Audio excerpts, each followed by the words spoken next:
everyone. Welcome to another lecture on reasoning ability and problem solving. In today's lecture, we will discuss the previous year questions that you get in your SSC MTS exams from logical reasoning. So, let us start with this question number 1. The paper in which this question came is given for your reference. So, over here, this is a question of number analogy. Basically, we are given 3 pairs. So, this is pair number 1, pair number 2, and pair number 3. In the third pair, we have a missing element and we need to find the answer to this question. Now, basically, I have to first analyze all these 3 pairs to get my answer to the third pair. In analogy, we follow a 2-step process. First is identify the pattern.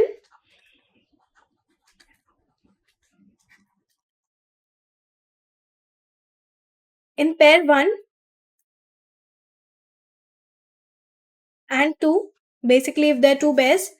And the second step is apply the same pattern or same logic in pair 2 or 3 to identify or to find the missing element. This is how you follow a 2-step process for analogy questions, correct? So over here I can see 34 is related to 12 and 28 is related to 16. So if I look at this analogy, I can see that 3 into 4 times gives me 12. Similarly, if I look at this pair, I can see that 2 into 8 times gives me 16. So I have to find a number that when multiplied will give me 15. So 2 into 6 gives me 12. Therefore, this is not the correct answer. Similarly, 2 into 4 will give me 8. So not the correct answer. 3 into 2 will give me 6. So again incorrect. But 3 into 5 will give me 15. Therefore, our answer is option number 4, 35. So 35 is related to 15 as 34 is related to 12 and 28 is related to 16. Clear? Now, this is question number 2. This is a number series question. So, certain elements are given and we have to find this missing element. So, if I move from 16 to 17, I can see I have added 1 to get 17. Similarly, if I move from 17 to 21, I have to add how much? 4. If I add 4, I'll get 21. Correct? From 21 to if I'm going to 30, I have to add 9. Correct? And from 30, if I'm going to 46, I have to add how much? 16. Now, I have told you to remember the squares of 1 to 30. So, if you remember them, you could clearly see that 1 is basically 2's square. Sorry, 1 is basically 1 square. Similarly, 4 is basically 2 square. 9 is basically 3 square and 16 can be written as 4 square.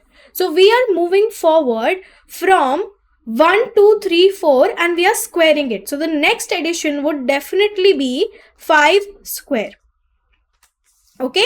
So, the previous number is 46 and in this I'll add 25. So, if I add 25 and 46, how much I'll get? Here I'll get 1. 1 would be carried. 4 plus 2, 6 plus 1, 7. So, my answer will be 71. This would be my answer which is given in option number 3. Clear? Now, question number 3. In question number 3, we are given this. This is a question of paper folding and cutting. So basically a paper is folded and then certain incisions are made and we have to identify how would this paper appear when it is unfolded. So 2 things you have to keep in mind. First is the direction of the paper being folded.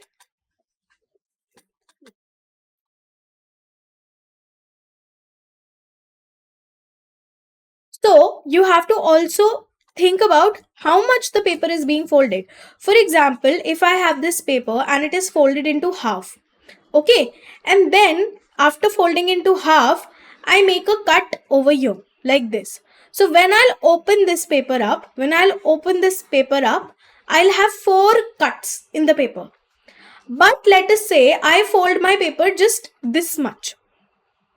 Okay, just this much I have folded my paper. So this much is my paper now, and I have made a cut over here like this.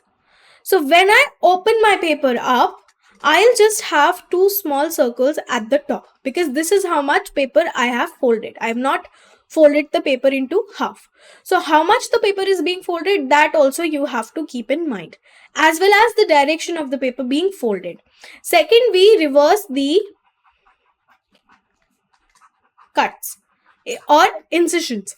Basically, if you cut something like this, okay, so when this is half, let's say this is half, and you have cut like this, the paper is folded in this direction. So when you will open the paper, the incisions will appear something like this. So they will reverse, they will inverse. Okay, so these 2 things you have to keep in mind. Now let us look at this question. So the cuts, first the paper was folded just this much, and then the paper was folded just this much. Okay, so only this much paper is there. Okay, and only the corners are being folded. Now we have made certain incisions over here. So when I'll open my paper, okay, so this is folded. So when I open my paper, only the corner will be opened up. So I'll get an incision over here. Similarly, if I open the paper over here, it will be opened in this direction, and a small incision will come over here. So my paper will look something like this when unfolded, and this is given in option number 4. So option number 4 will be your correct answer to this question. Clear? So 2 things you have to keep in mind. First, the direction of the paper being folded along with how much the paper is being folded. And second is that the incisions are reversed or inversed. Now, question number 4. This is a question of seating arrangement. So I have told you in seating arrangement, basically we can get 4 types of questions. What are these types? Number 1, you can get a linear seating arrangement that everybody is sitting in a row. Number 2, you can get a circular seating arrangement. Then you can get a seating arrangement based on polygons. Polygons mean square, rectangle, triangle, all these shapes. And then you can get a seating arrangement based on parallel rows. Correct? So in this question, we are given a seating arrangement in a circular table. So circular seating arrangement is being given to us. Now, so there are 5 teachers. They are sitting around a circular table towards the center. So 2 directions they can face, towards the center or away from the center. That's it. That is inwards and outwards. So there are 5 teachers. Let me draw it over here. 1, 2, 3, 4, 5. Let's say. Okay. And they are facing towards the center. So this is the direction of each teacher. Okay. Now, T is between H and R. So T is between H and R. This is possibility 1. But there is another possibility as well. So let me draw both the possibilities this side. Okay. So this is possibility 1 and this is possibility 2. Everybody is facing inside. So first possibility is that H is to the right of T and R is to the left of T. The other possibility is that R is to the left of T and R is to the right of T and H is to the left of T. So 2 possibilities are there. I told you that whenever we solve questions for seating arrangement, we have to consider both the possibilities together and then start solving the question. So 2 possibilities are there, 1 and 2. Okay. Now, P is second to the right of R. So if R is over here, P has to be second to the right. So 1 plus 2. So P has to be in this position. Can P be in this position?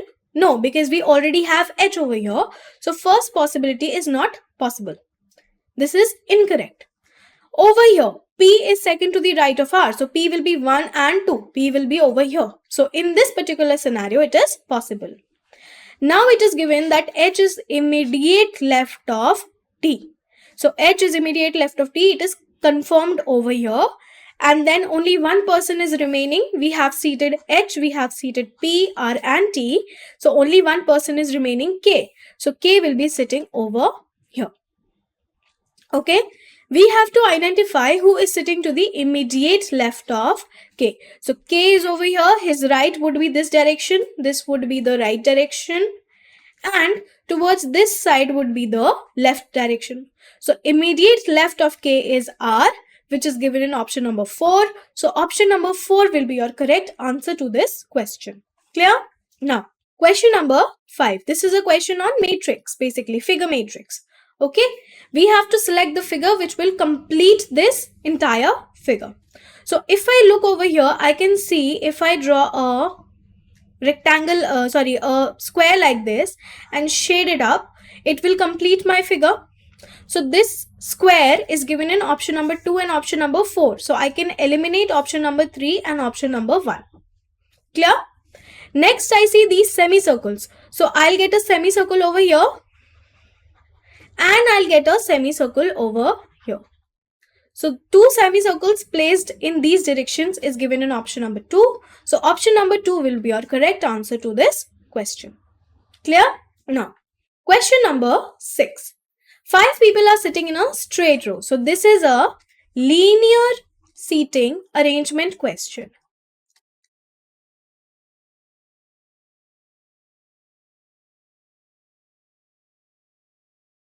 A linear seating arrangement. So there are 5 people that are sitting in a straight row facing north. So if you remember the directions I've told you in following directions, there are 4 primary directions: north, south, east and west. So there are 5 people, 1, 2, 3, 4, 5 that are sitting facing north. North is this direction. Okay. Q sits immediate left of S. So Q is sitting immediate left of S. So these are a pair, correct? Nobody will sit in between them. Now, only 3 people sit between R and T. So R is over here, let's say, then T will be over here.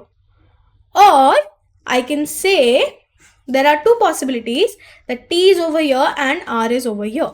So we are getting 5 people, 1, 2, 3, 4, 5. Similarly, 1, 2, 3, 4, 5. So everybody will be sitting in these 3 positions, the remaining people. So 3 people are sitting between R and T. This is possibility number 1 and this is possibility number 2. Now, we know that P sits to the immediate left of T. So P is sitting immediate left. That means P has to sit here. But in this, if P sits over here, how many people are there in the row? 1, 2, 3, 4, 5, 6. But in the question, there are only 5 people. Therefore, this possibility is incorrect. So we will take only this possibility. So R, P and T, this is final position, and Q and S will sit together like this. This is also final. So our final arrangement will look something like this. Okay. So whenever you're solving questions for seating arrangement, take all possibilities. So this will be the final seating arrangement, that is RQSPT. We have to find out who sits in the middle of the row. So in the middle of the row we have S. So our answer will be option number 4, S. Clear? Now again a paper folding and cutting question.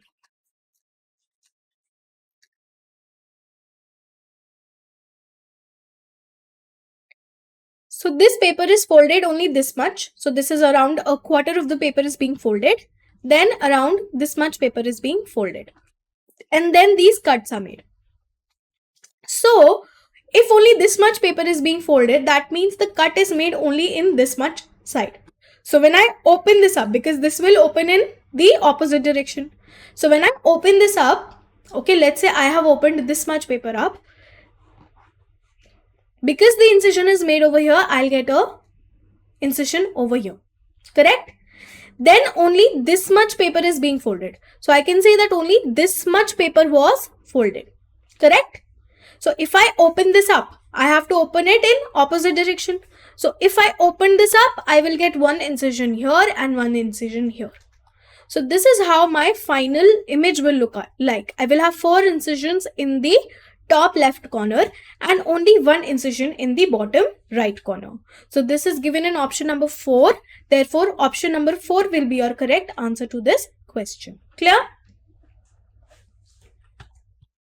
Now, question number 8. We have to select one of these figures that will complete this figure matrix. So this is a question of verbal, or you can say visual reasoning figure matrix. So non-verbal reasoning, or you can also call it visual reasoning. Under this is figure matrix. Now, so here I can see there is a diamond. So I will complete the diamond first. And then I see a circle. So I will complete the circle. Then I see a hexagon. So I will complete the hexagon. Hexagon means something that has 6 sides. So how does a hexagon look like? Hexagon looks like this. This is how a hexagon looks like. It has 6 sides. 1, 2, 3, 4, 5 and 6. Okay. So I will complete the hexagon, and then we have a circle which is adjacent to the edge of a hexagon. So this is not on the vertex but on the edge. Okay, so somewhere in here or somewhere in here, like this. So this is given in which option? This is given in option number 2 and 3.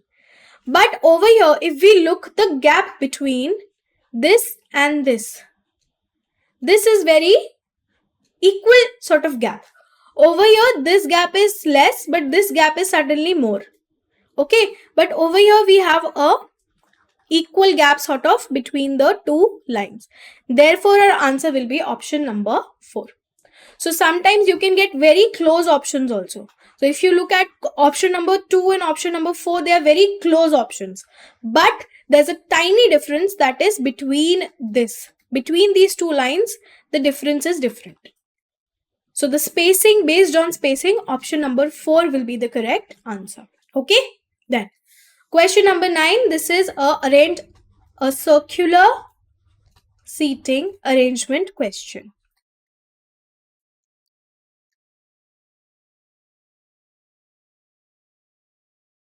Okay, so there are 5 boys. They are sitting around a circular table and they are facing towards the center. So 5 boys, let's say 1, 2, 3, 4 and 5, and everybody is facing the center. R is third to the left of K. So if K is over here, R is third to the left. Left will be 1, 2 and 3. So R will be over here. This will be K's left side and this will be K's right side. Okay. This is how it will look if everybody is facing inwards. P and G are immediate neighbors of K. So if K is over here, P and G are immediate neighbors of K. Okay, this is option number 1. But we have also a possibility 2. So this is possibility 1 and this is possibility 2. So K and R were fixed. Now the neighbors of K can be over here. G can be over here and P can be over here. We can have 2 different possibilities. Correct? So we will consider all the possibilities. So 2 different possibilities. Now T is to the immediate left of P. So P is over here. T has to be immediate left. So if P is over here, immediate left will be K, but K is already fixed, so we cannot have T over here. This eliminates possibility number 2. So over here, possibility number 1 is the final answer. Based on this arrangement, we have to answer who is sitting second to the right of P. So P is over here. Second to the right will be 1 and 2, G. So our answer will be option number 1, G. Clear? Now, question number 10. We have to select an image that will complete the given matrix. So if I look at this question, I can see that I have to extend it like this and I will have to extend it like this. Correct? I would have to extend it like this. And then we have a cross. but the cross is not dissecting this square. So this square is as it is.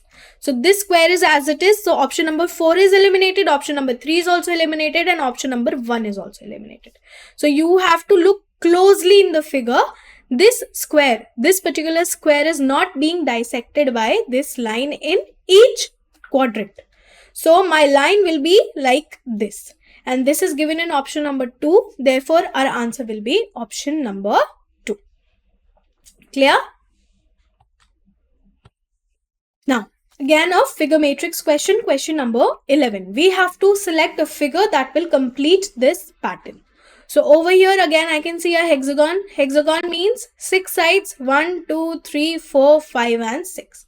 Then inside the hexagon, inside the quadrant, we have a small circle, correct? So this is given in option number 2 and 3, but it is not given in option number 4 and 1. So option number 4 and 1 is eliminated. This is called what? This is elimination approach. Elimination approach basically means that as and when you go solve the question, keep on eliminating as many options as you can, because now my half the work is done. I have to just find the answer between option number 2 and 3. So this saves time in your competitive exams, and therefore I would recommend you to follow the elimination approach. Now over here I can see at the very corner we have a circle of sorts which is being dissected by a line. So this is how my image will look like, and this is given in option number 3. Therefore option number 3 will be the correct answer. Clear? Now question number 12. This is a number series question.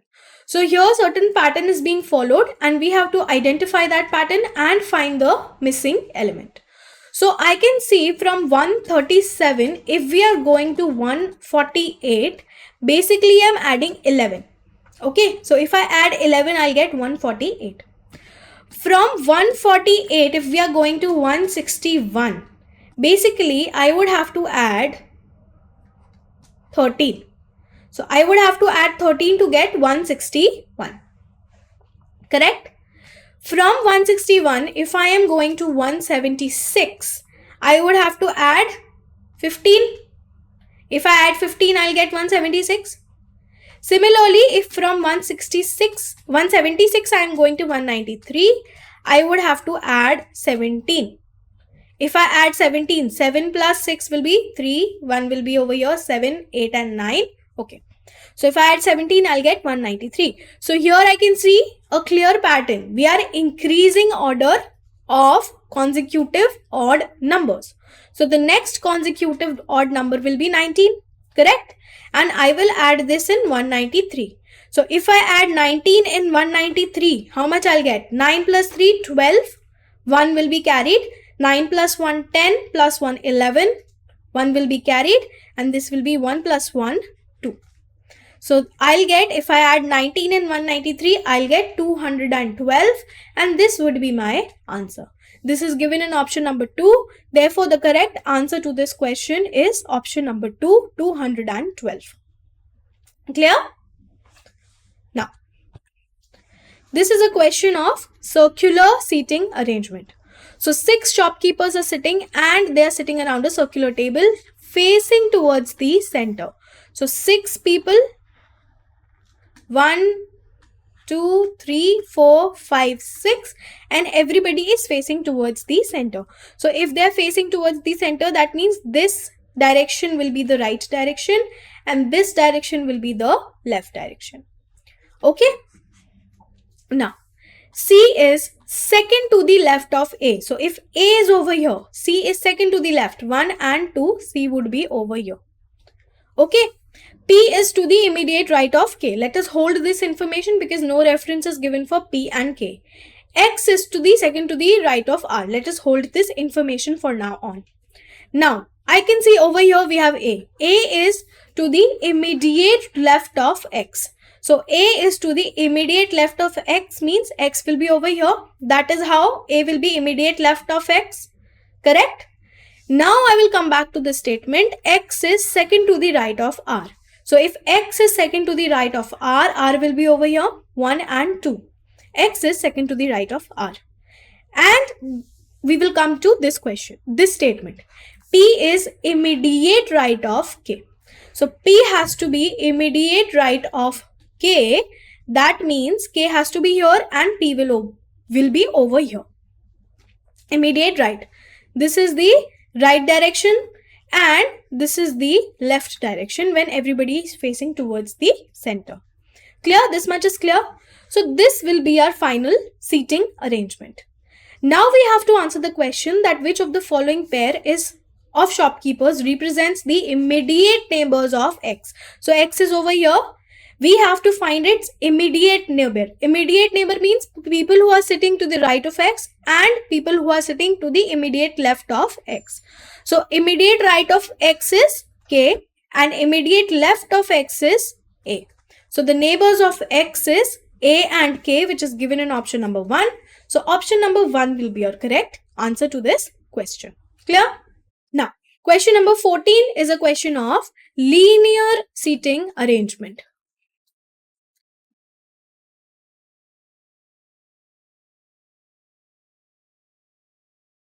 So 6 computers are given to us and they are placed in a row facing towards the north. So 6 computers, 1, 2, 3, 4, 5, 6, and they are facing towards the north. 2 computers are placed between E and I. So I can say that E is over here, 2 computers are placed and then I, or I is over here, 2 computers are placed and then E. 2 possibilities. Now, G is placed second to the left of J. So let us hold this information. G is placed second to the left of J. So let us hold this information on the side. G is placed second to the left of J. F is placed second to the right of E. So F is placed second to the right of E. So F would be over here. Correct? In this case, it would be over here. In this case, it would be over here. How many people now we have? How many computers? 1, 2, 3, 4, 5, 6. So this is also possible. And over here, we have only 4 positions up to now. So this is also possible. Correct? Now, I is placed to the left of E. Now it is given to us that I is placed to the left of E. In this particular scenario, I is to the right of E. So this is nullified. This is wrong. But over here, I is to the left of E. So this is the correct possibility. Now we will fill this G and J. So if I keep G over here, will I get a position for J? No, because we already have E over here. So I would have to keep G in this position. Then there would be a person between them and then I can get J. So this would be my position. And how many people we have placed? We have placed E, F, G, I and J. So the person remaining is H or the computer remaining is H. So I would place H over here. This is going to be my final arrangement. Okay. This is my final arrangement. So we have to identify which computer is placed to the right of G. So to the right of G, we have E, J and F. So to the immediate right of G, we have E. So answer will be option number 1, E. So immediate right of G is E. Now the question did not specify whether we had to find out immediate right or we had to find out anybody who is to the right of G. So over here, if you can see, there are 3 people to the right of G. We have E, J and F. So out of this, E and F is given in the options. So we have 2 options, correct? But we can have only one option that is correct. So whenever you get a question like this where it is unclear whether we have to find the immediate right or anybody in the right, in that case we assume that we have to find the immediate right if more than one option is correct. So in this case, more than one option was correct. That is why we assumed that we are finding the immediate right. That is option number 1, E. Okay. So this concludes today's lecture. Thank you.